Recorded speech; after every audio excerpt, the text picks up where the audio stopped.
So this is one of, if not the cheapest Skylines in America, which I just got.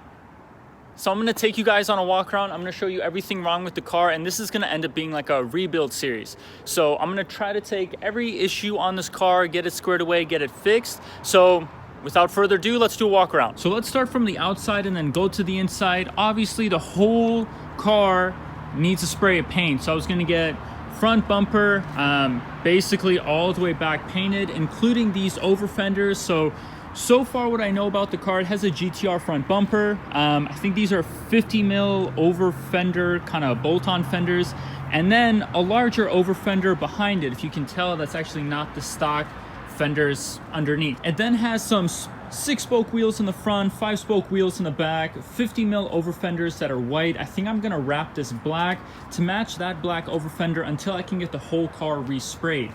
Now, coming to the back, same sort of a deal. This was definitely a track drift race car. I have a crack over there that I need to fix. Rear end needs to get rear painted. Like I said, basically the whole car is gonna get repainted, make everything match. It has these super weird trunk things to hold the trunk on. I'm guessing when the dude was sliding the car, taking on the track, he got tired of fixing the latch because it's a common problem with R33s where they go out. So he just kind of bolted it on. I mean, I guess that sort of fixes the issue, but it's an interesting way to do it. Same thing here. So like I said, 50 mil over fender, the wider front fenders, and then another bolt-on wide fender on top of that. And then as you can see here, there are some love taps in the door. So I'm probably gonna take the door off or take the inside skin off, inspect it, and then see how I can kind of bang those out and smooth that door out. Now, going from the exterior to the interior, you can see this car is very, very race car. So it has a nice bright seat, bright brackets, has a nice top speed shift knob, removable steering wheel, a whole bunch of gauges that are ready for takeoff.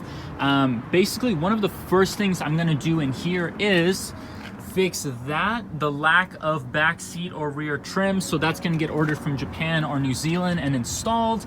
And then what I'm gonna do is take all of those ridiculous stickers off, take this aftermarket tack off that I don't really like, fix another common problem with this R33, which is the ground for the tachometer. The OEM tachometer goes out. So you basically take that piece out, re-solder it, and then that fixes the RPM gauge being stuck at 11,000. That one works, but it's way too big and too ugly, and I think 4 gauges is already enough. But the piece de resistance, if we pop the hood and then we walk around, we see some absolute beauty.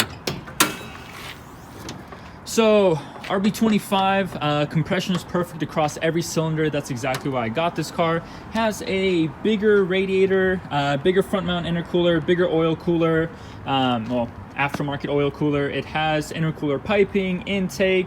It has the very Japanese, for those of you that know, you know, it makes beautiful noises. And then it has a full turbo back exhaust on top of that.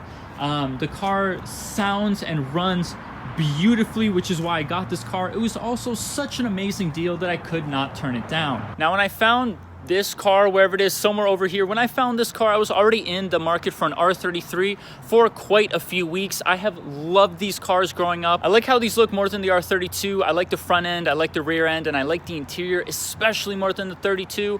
Also, with the prices of GTRs being absolutely ridiculous, this same exact car in GTR form would essentially be 60 to 65,000, where you can get a GTST, which I think is about 95% of the fun. You don't get all-wheel drive, I get that, and you would get an RB25 instead of an RB26. But I only spent shipped to my door about 25,000 on this car, and it was worth every penny to me. I'm gonna make some videos about the Evo when it's finally out of the shop. The 135 should be sold soon. Evo's gonna end up getting sold as well.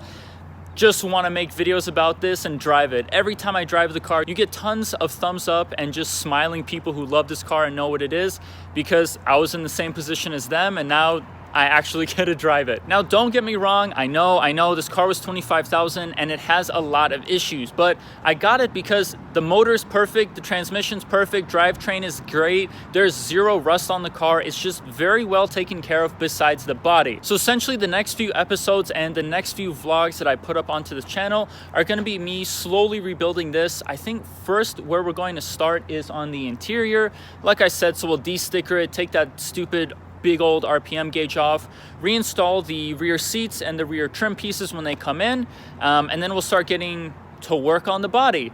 So I think it's going to be a few thousand to get the whole car painted. Talked to a couple body shops. I have one in mind that I've used for other work on cars.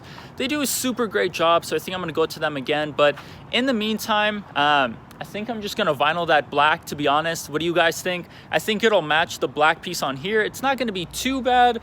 Obviously, it's going to be very aftermarket and look kind of off. And personal preference, I would love for this car to be cherry. So eventually it needs to get a whole paint job and the weird trunk things removed and some other pieces fixed. And then I also forgot to mention, somewhere in between all of that other work that I'm doing, I think it's going to end up being interior tune and then exterior. Like I said, the car does have some pretty nice mods on it, and I just want to get it tuned so I can turn up the boost, really take advantage of all the parts that are in the car. Because I believe at the moment the car is untuned. It drives pretty nice, it's pretty smooth, but it's running super rich, so it could definitely use a tune. It would run a lot better with it. Lastly, do me a favor, guys, go and smash that subscribe button down below. Basically, you're going to be seeing tons of videos of Skylines, so if you enjoy Skylines, I know this one is the internet's most hated Skyline. Everybody hates on the R33 GTR and just the R33 generation in general. I kind of like this one the most. I think the 32 is very dated on the inside, and with 34s going for the prices that they're going, I just don't think it's worth it anymore. You're probably going to be seeing 60 to 70,000 for a 34 GTST, and then upwards of 300K for a R34 GTR for V-Spec ones or V-Spec NER ones. I just think that's too much money for these cars, man. I thought this would be a perfect sweet spot. It'll be a lot of fun. It's great being on the right-hand side in America. You get a ton of funny looks. It makes me laugh, it makes people laugh. It's just a fun car to be in. So I think this first one is just gonna be kind of walk around of what this car is, introducing it to the channel, what we have in store for us in the next few episodes and the next few months. The next one will probably be us working on the interior, getting things settled away, and also just making it a little cleaner. It's a little too much in there for me. Have a good one, and I'll see you guys on the next one.